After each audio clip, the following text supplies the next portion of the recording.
Hey everybody, Chance from Aquascape here. I just wanted to share with you guys some plants that I got in today from a buddy. This is the first batch of plants that I'll be putting into the greenhouse, so that'll be cool to get some new stuff in there. A lot of these are plants that I had in the past. I think all of them are plants that I had in the past, but even still, happy to have them back, and I'm very grateful to Lance for sending these to me. It's amazing in this hobby the friends you make and the bonds you build and stuff like that, and you know, it's just, Lance is a cool dude. I'm very grateful. So these are the plants I got. I'm gonna walk over here. It's just me today. I don't have Mark here to do camera stuff, so just gonna check. Yeah, I'm pretty sure you guys saw my face. Maybe. Let's see.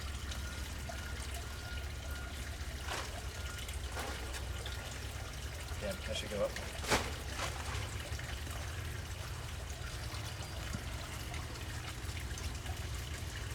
I adjusted the camera a little bit, working out how to figure out where to place the camera when I'm by myself on the tripod and stuff like that, so bear with me. I'll probably edit some of this out or leave some of it in so you guys can see me goofing up and trying to work the kinks out. Honestly, I like that. I would prefer you guys, share the experiences of growing this channel and building up my protocols on how to film and stuff, so I may not edit it out. But anyway, back to the plants. So here we have Bacopa colorata and Cryptocoryne jacobsonii. So Bacopa colorata and Cryptocoryne jacobsonii. Agrophila seripallium and Limnophilia baleen. Kufia utriculosa and Rotella mexicana goyas. Phogostem Kimberly and Mariophilium Diana mini. This is a fun one. Kufia anagaladia and Ludwigia super red. Anagaladia. Lobelia.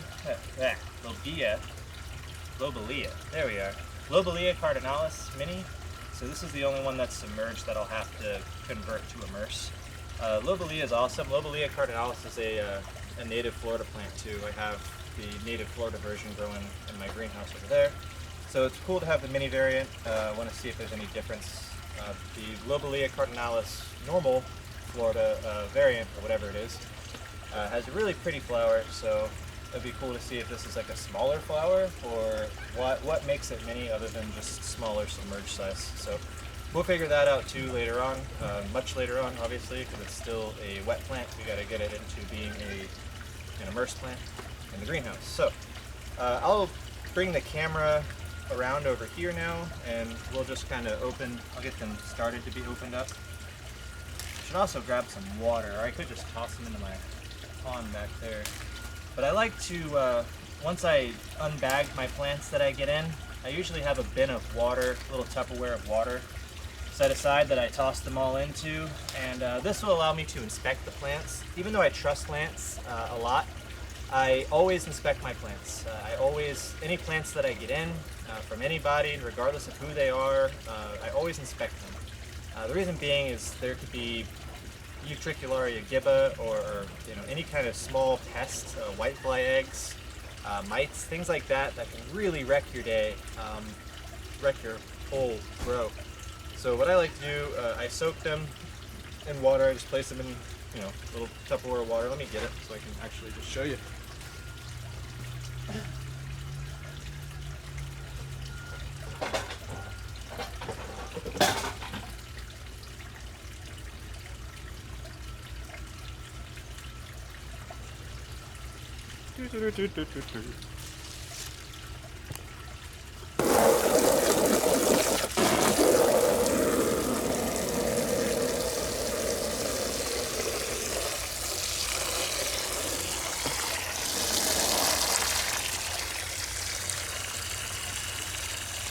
Alright.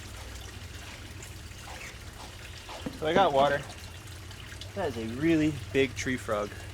So I'm gonna show you guys something as I just found a massive, it looks like a hybrid between a toad and a tree frog. I don't know, I'm not a herpologist, and herpology is not my hobby, but this thing's cool. Let's see.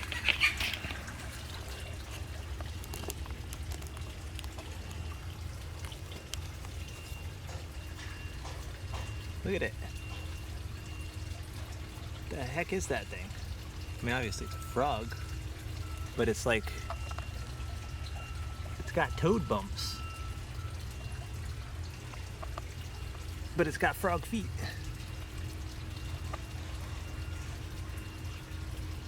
That is a cool little creature. That's probably what's been eating my antlers. Focus. Focus.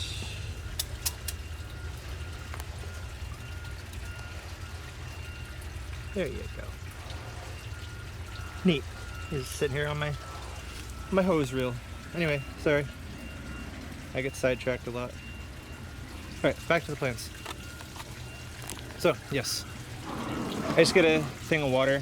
I'm not sure where the red paint came from. That probably came off my little hose there. I guess it did, yeah. Alright. So my sprayer is peeling. Anyway. So, we'll go actually look at the plants now.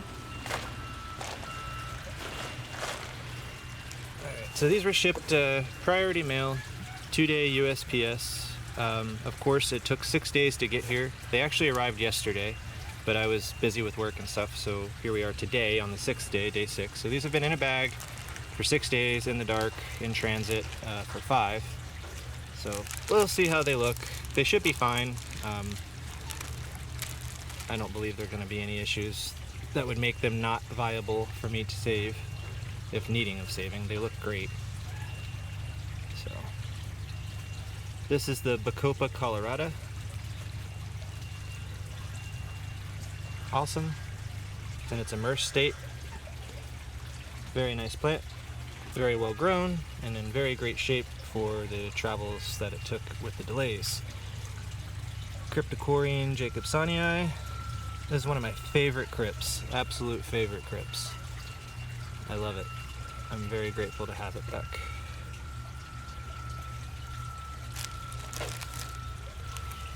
Hygrophilus seripallium and Limnophilia belleme. I've never had seripallium immerse. I've had it submerged. I've never had it immersed, so it'll be interesting. It is a total invasive weed submerged, so God only knows what it's going to be like immersed. I gotta make sure I put it in a deep bin, not one of my normal bins, because they grow out like crazy, the Hygrophilus. So if I can get it open, here's the Limnophilia belleme.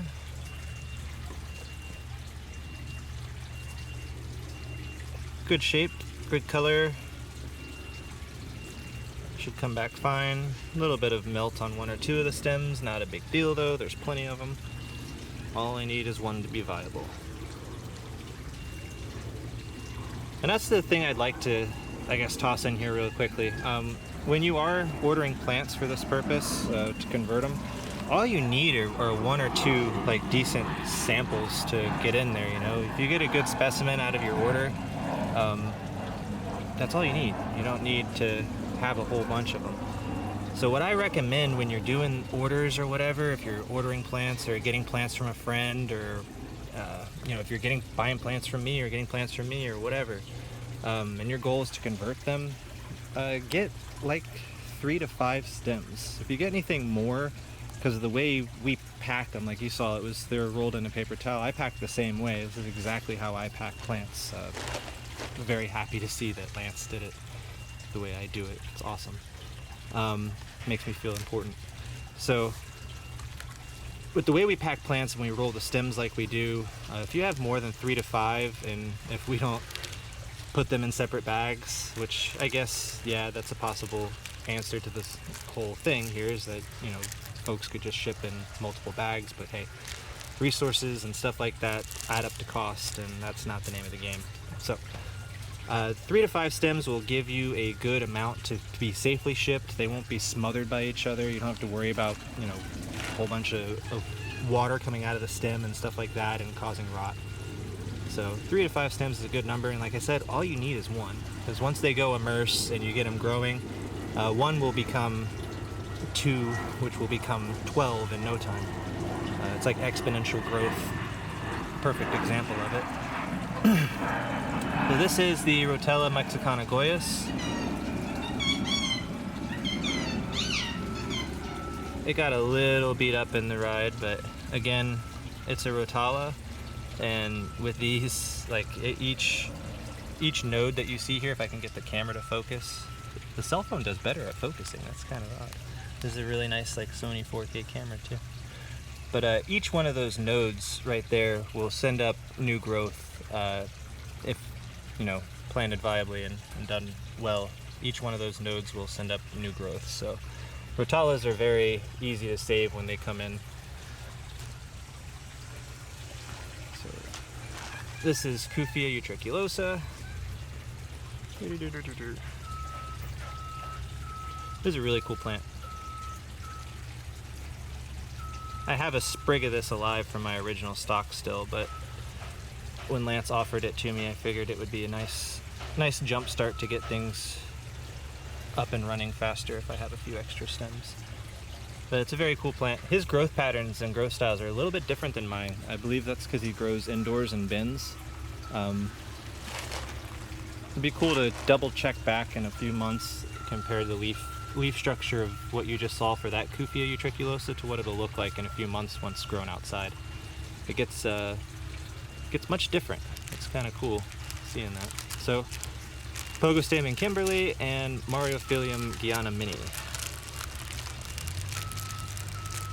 Guiana Mini is an awesome Mauriophyllum. It's probably one of my favorite Mauriophyllum variants because it's actually usable in an aquarium. Most Mauriophyllum get huge, so like Mauriophyllum Roma will get like massive. It'll look great for a bit, but there's no way you can make, you know, a long-term sustainable scape out of a bunch of those stems. You'll be in there trimming every other day.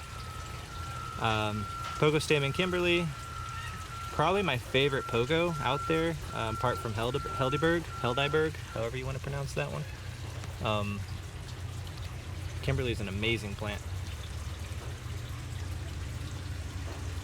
There's a hobbyist who's still active. I just don't see him post much or whatever. He's busy hospital life. His name's Brian Jones, but he grows the best Pogostamen Kimberly I've ever seen, still to this day. I have yet to see somebody match his pogo, this Kimberly. All right, so Mauriophyllum Guiana. This looks like it was having a magnesium issue wherever it was going on, or being sequestered, like, you know, having some photosynthesis issues with light. But if you can look how it's yellowing from the bottom up, that would either tell me that the bottom leaves are blocked, so no light getting to the leaves, and or it's an uptake nutrient issue, so like magnesium or calcium.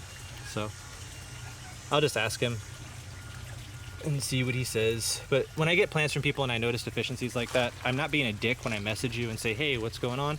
I'm more so just letting you know that it's easily fixed, especially that can be easily fixed with a foliar solution of CalMag. Literally, you'll see it change within 2 to 3 days.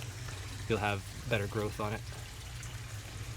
All right, so now we have Kufia Anagaladia. And Ludwigia Super Red, which didn't look like it's doing too hot in there. But anyway, over here, this is the Kufia. We'll call it Kufia Anna, because I am pretty sure I am butchering the species on that. Possibly I'm doing it right, but I don't know. Another really cool plant. Kufias are awesome.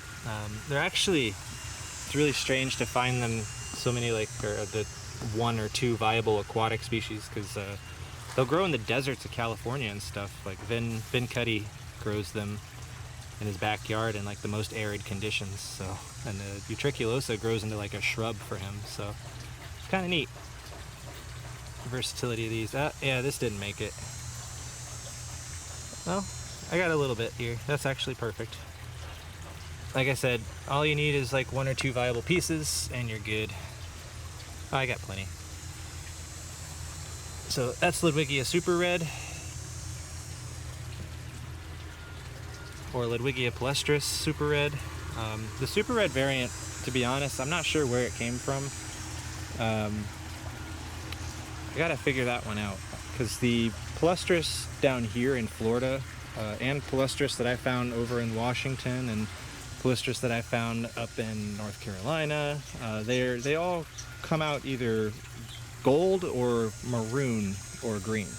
I've never had one be blood red like the one that I believe Tom Barr introduced it. I don't know. I gotta do some research on the Super Red, but I swear I remember him being the one to introduce it. I remember being on the Barr Report and seeing a forum or thread about it and like just completely freaking out about how cool that plant was and how fast and weedy it would grow and da-da-da-da-da-da. That was years ago.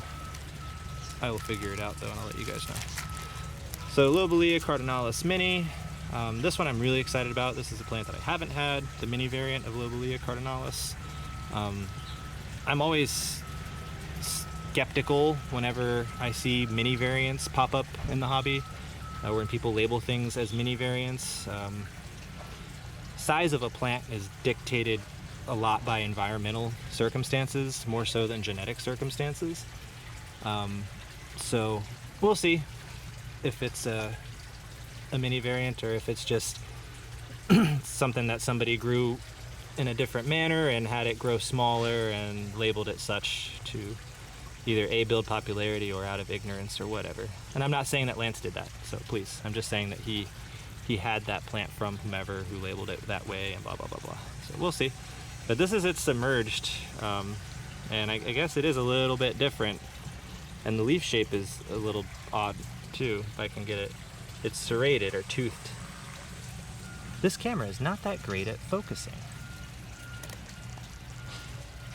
Let's see. So, yeah, you can see there it's toothed. Lobelia cardinalis that I have isn't toothed. So there's an actual, like, morphological difference right there, just spotted. So, hey, maybe it is genetically different too. Interesting. But yeah, so now that they're all in here in this bin, what I will do is I let them sit in here for a little bit, hour or two, you know, and then I just kind of come in and poke at them and watch them and make sure if I see any pests or anything floating that looks suspicious in here, I will take proper actions, either a peroxide dip or just picking them off or whatever it may be. If it's really bad, I have, other methods I can use as far as getting rid of pests, like putting it in a Ziploc bag and hooking up CO2 to the bag and letting it sit in CO2 for 6 hours. That works awesomely, like amazingly. Probably the best way to get rid of pests on plants that you import, just letting y'all know. Little secret, if you get a space bag, like one of those big space bags that you vacuum down to save space, so you use that.